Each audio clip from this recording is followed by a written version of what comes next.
Shalom, everyone. This is Amir Tsarfati. I am live from my office here in Galilee with some breaking news of what happened in the last less than 20 hours. And I'm going to wait a few more minutes, actually seconds. We're going to have to start early for you guys to connect. And we'll talk about some breaking news, major news, big thing that happened, and all is about Iran. Okay, it's all about Iran. It's quite phenomenal what has happened in the last few days, especially last night. In fact, early this morning, and a very, very, very interesting week is ahead of us. We're almost halfway into it, and it's just getting better and better. So I'll wait just a few more seconds. People ask me to wait a few more seconds so they can connect. And then again, breaking news. So let me start by saying that last night, in fact, early this morning at around 2:30 a.m., huge blast in the engine room of Iran's largest naval ship. The Navy of Iran has some very old ships, and the biggest one, in fact, they say that it's the biggest ship in Western Asia. That's what they say. 33,000 tons, over 200 meters long. It's a huge ship, and a big explosion took place. In fact, when the sun came up, that's how it looked like. I mean, the whole thing was just burning. The crew tried to put out this fire. It couldn't. They evacuated, and the big ship started sinking, and it's gone. And all of that off the coast of Oman, all of that near the Straits of Hormuz. This is a huge blow to the Iranians. They do not admit that it must have been some sort of a sabotage or foreign entity that took care of business there. They say that it's let me tell you what they say. One of Iran's largest Navy ship has sunk after catching fire near the Straits of Hormuz under, look what they say, unclear circumstances. The name of the ship, the Kharj, named after the island nearby that serves as a key oil terminal. It caught fire in the early hours of Wednesday, local time, and more. So, ladies and gentlemen, unclear circumstances. Let's make it very clear. Just about a month ago, Israel hit another Iranian Revolutionary Guard ship in the Red Sea called Saviz. It was, something else.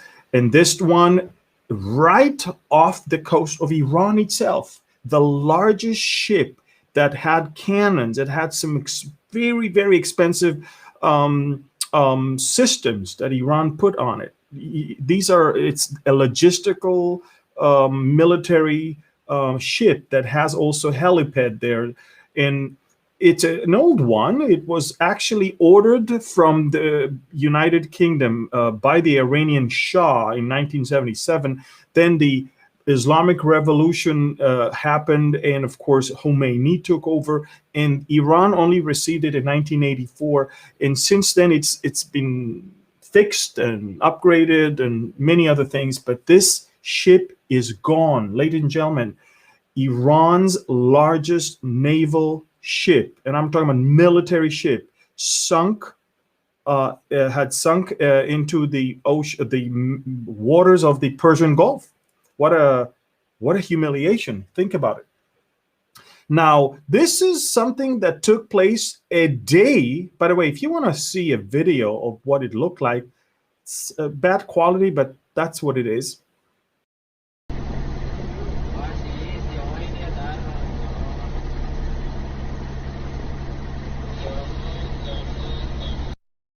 All right.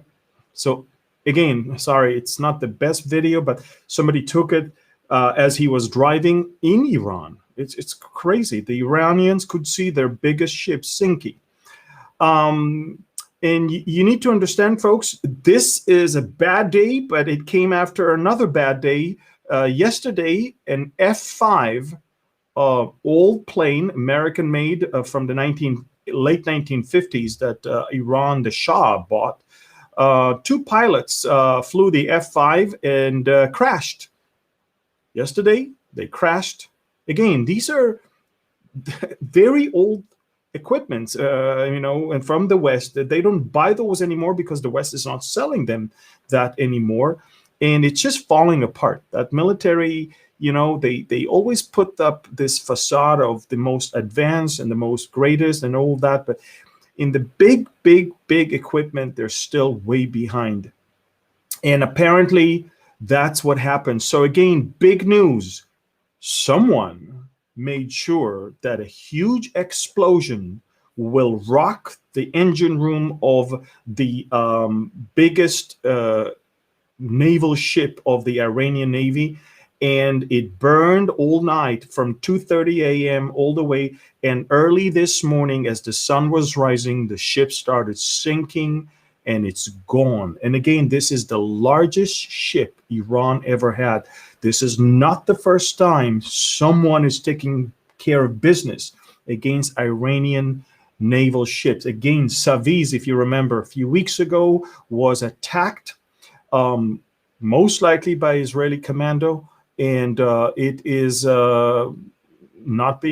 it's unable to be used right now. It's not usable right now, and that was the biggest thing. Now, make no mistake, the Iranians, they don't rest for a second, and they're still having their thing going on. Now, there are two Iranian ships on their way to Venezuela, and we know that because America is looking at it. U.S. is monitoring Iranian warships that may be headed to Venezuela. But I reported here a few weeks ago that at least one of them, when it was docking at the Bandar Abbas port, we took a satellite photo of it.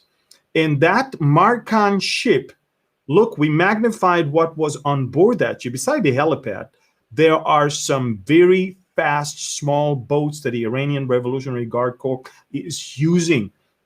Now, why would that ship go all the way to Venezuela with this type of cargo? We believe, by the way, the cargo there is way beyond these boats.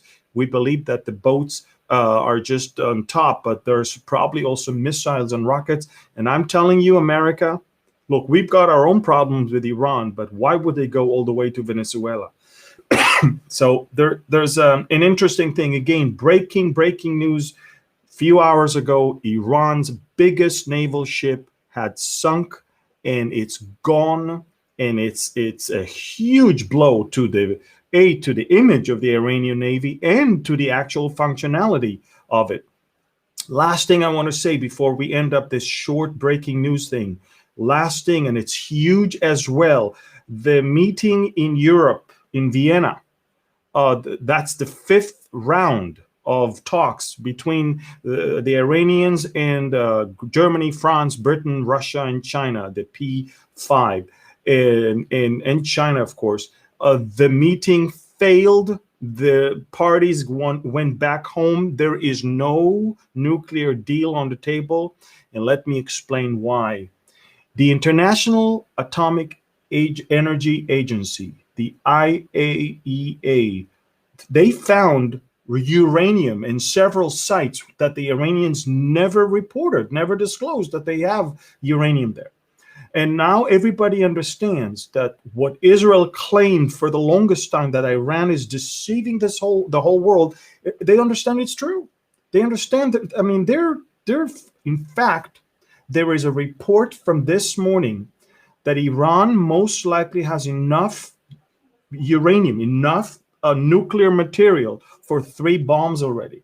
And what we need to do now is to stop them from being able to make a warhead on a rocket, on a missile that can reach Europe or Israel or even America. And I want you to know, ladies and gentlemen, yesterday, Israeli Mossad changed chiefs, changed commanders. The Yossi Cohen is the one who gave the Iranians a huge headache. He just stepped down. and the new one, David Barnea. And this is what the new Mossad chief said yesterday. Look what he said. He said, even as it negotiates, Iran is still working towards the dream of nukes. They're deceiving the whole world, and Israel is determined to take care of business. If that's not enough, Netanyahu added yesterday that Israel would risk friction with the United States over Iran. The rhetorics are getting higher and higher and higher. My point is, no wonder why the defense minister of Israel was urgently summoned to DC tomorrow to somehow resolve. I think America is trying to push Israel not to do anything before the Vienna talks will be officially over. And I need you to understand this is exactly the same thing that the 44th president did to Israel when we were on our way already to hit the Iranian nuclear program. And we could have had it gone, but the 44th did not allow us. 45th, of course, took the initiative to take care of business himself, of course, and Israel proved to him, of course, that the archive of Iranian nuclear programs proves that it was a military program, it was for a bomb, it's not for civilian energy and all of that. So, ladies and gentlemen, the tension level between Israel and Iran is skyrocketing. What happened just a few hours ago, Israel, well, I'm not going to say Israel, someone took care of business in the engine room of Iran's largest naval ship, and it is gone. It has sunk into the waters of the Persian Gulf off the coast of Oman. This is such a humiliation for the Iranians to see their pride of their navy is just sinking, burning and then sinking. And they worked all night long trying to put out the fire. They couldn't. And of course, it's gone. So I just want you to understand, if yesterday they lost a jet, today they lost their biggest boat, and this is not the first time. And the Iranian Navy, over the last 2 years, in fact, a year and a half, from 2020 and now into 2021, the Iranian Navy had some major blows, and this is the last one from just a few hours ago. Major, big news, breaking news. Just wanted you to know that. Tomorrow, I'm going to be here giving you the Middle East update on how close are we to Gog and Magog. And that is, of course, tying into the tension between Israel and Iran, Israel and Turkey, and what is going on exactly in Syria with the Russians, as some heavy bombers just landed in Syria a few days ago. And so all of that, we're going to talk about Gog and Magog. We're going to try and understand why Gog and Magog is not only in Ezekiel, but also in Revelation, or is it the same or a different war? We'll clarify everything tomorrow. Tune in 8 p.m. Israel time, 10 a.m. California time. You do the math for the rest of you guys. It's all on our website, beholdisrael.org. You can see the clock, the countdown, so you know exactly when it will be. Okay, please share this video on YouTube and Facebook with as many people as you can. These news will probably not make it to you on a regular, channels of the mainstream media. Again, breaking news: the biggest boat of Iran's navy is no longer there.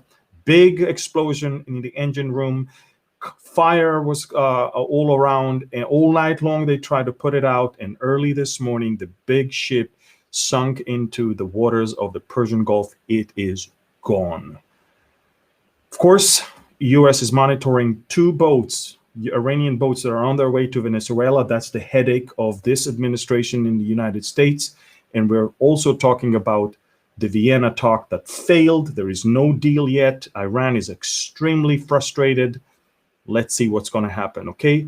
Thank you. God bless you. Share this video. And listen, if you want to know what's going on, download Telegram.